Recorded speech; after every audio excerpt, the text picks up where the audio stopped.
As we all know, Vince Neil has not had the best year. Back in May of this year, Vince tried performing, and after only 14 songs, his voice just sort of gave out. And because of that, he received a lot of bad press, which caused a cancellation of a future show. Then, when he came back later this past summer, he did do better, but still didn't have that classic Vince Neil sound that we all know.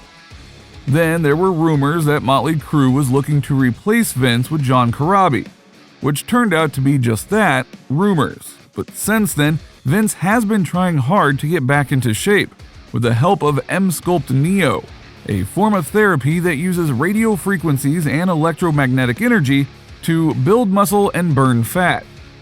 Will it work? Well, that remains to be seen.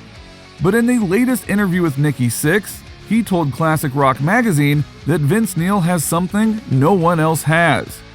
Sixx was asked by the magazine who was the best musician in Motley Crue. Sixx replied, "They're all really fucking good. Tommy is a monster on drums, Mick is one of my favorite guitar players, and Vince has something that nobody else has. Isn't that what you're looking for? Guys that don't sound like anybody else? I'm not a great player. Like, if I really would shed for 6 months, I'm okay. But if I was a different kind of bass player, it would offset the sound of the band." Motley Crue is an interesting band because if you remove any one member, it completely changes the sound. We all played against each other.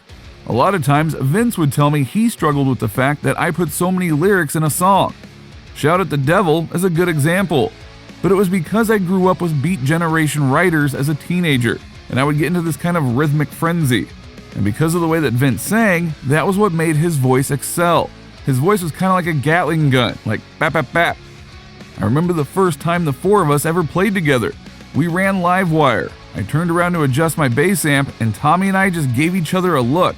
Something's happening here.